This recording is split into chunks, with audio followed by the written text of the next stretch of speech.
Good morning, students. Hope you all have started your completing the notes of all the subjects. So, I had already completed the first geography lesson, that is landforms. So, today I am going to start the next lesson, that is water bodies. In this water bodies, we are going to study about oceans and seas. So, all know that there are many water bodies on the earth. So some important water bodies are nothing but the oceans. So we know that how many oceans are there on the earth? We have five main oceans on the earth.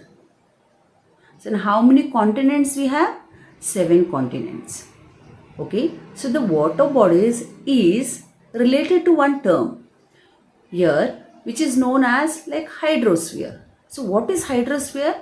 The part of the earth's surface occupied by water bodies is called the hydrosphere. And in the same way, land part is also known as lithosphere. So the land which is covered on the earth's surface is nothing but lithosphere. So oceans, which occupy nearly 2/3 of the area of the earth, are major components of the hydrosphere. The smaller water bodies like lakes, rivers, etc. are the other components of the hydrosphere. So ocean, what is ocean? Ocean is a huge body of salt water. So you can see that the ocean water is always salty. So oceans cover nearly 71% of the earth's surface.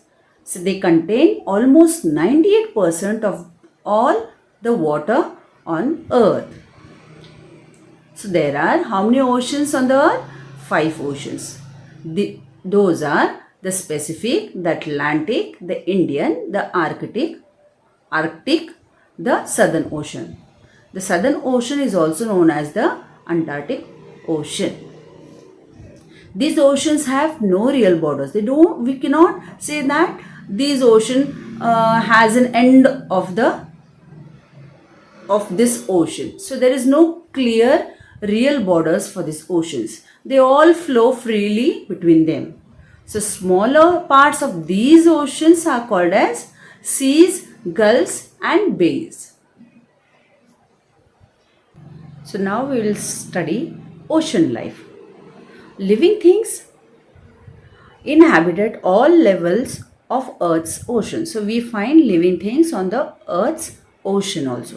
So ocean plants grow fairly close to the surface, water surface, as they require sunlight to stay alive. So you can see that sunlight enters in the water till about 600 feet, that is 200 meters. So the most numerous ocean plants are called the phytoplankton. So what is phytoplankton? These tiny one-celled plants which move with the ocean currents. So various kinds of seagrass and other plants also grow in the world's ocean. The largest ocean animal, as we know that it is a blue whale. And the tiniest animals are a form of plankton called zooplankton. So what is plankton? Plankton is one type of small organisms.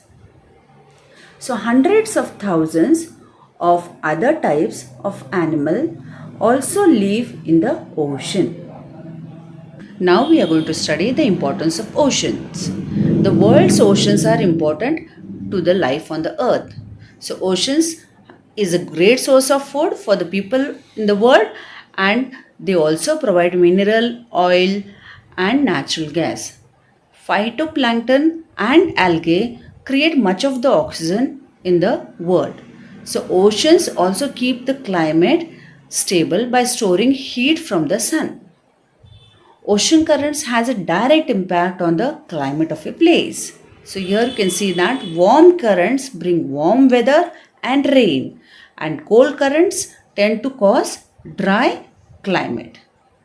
Today many dangers have been threatened to the health of the oceans. people pollute the ocean by dumping poisonous waste and garbage into them. Ocean pollution reduces the oxygen of the water and harms the ocean life. Overfishing and oil spills also harm the ocean as well. First, the Pacific Ocean. The Pacific is the largest ocean which covers about the 1/3 of the area of the earth. This is larger than all the continents put together. It is the deepest ocean. So here in this ocean we can see that Mariana Trench is the deepest ocean trench, which is around 11,022 meters deep, is also located in this ocean. So the continents of North and South America extend on one side and of the Pacific Ocean, and Asia and Australia stretch on the other side. The second one is the Atlantic Ocean. Atlantic Ocean is the second largest ocean after Pacific Ocean, and it is situated between the North and South America on the one side and Europe and Africa on the other side. So due to its irregular shape, you can see that the coastline of the Atlantic Ocean is longer than the coastline of the Pacific and Indian Oceans put together. So because of these the broken coastline, there are many good harbors on the coast of this ocean, of this Atlantic Ocean. The Atlantic is the busiest ocean of the world from the point of view of commerce and trade. The fact that this ocean is situated between the two of the most developed regions of the world, that is North America and Europe, so which makes a very important place for trade and commerce. The Indian Ocean. Indian Ocean is bounded by the land masses on the three sides. Asia forms its northern boundary, while Africa stretches on the western side. Australia is situated on the eastern side of this ocean. It is the only ocean of the world named after the name of a country, that is India. So why the name has given to this ocean, Indian Ocean? The fact that the Indian Ocean is named after the India shows the importance of India in the field of the trade during the ancient times. So whatever the trade which took place in the ancient times, because of that the Indian Ocean got the name from the country India. Fourth, the Arctic Ocean. The Arctic Ocean lies within the Arctic Circle and the North Pole, which lies at the center of this ocean. It is the smallest ocean of the world, and the Bering Strait, a narrow stretch of water which connects the Arctic Ocean with the Pacific Ocean. So northern coastlines of North America and Eurasia form the southern boundary of this ocean. It is connected with the Atlantic Ocean on the southern side. Due to its location within the polar circle, the Arctic Ocean remains covered with ice throughout the year.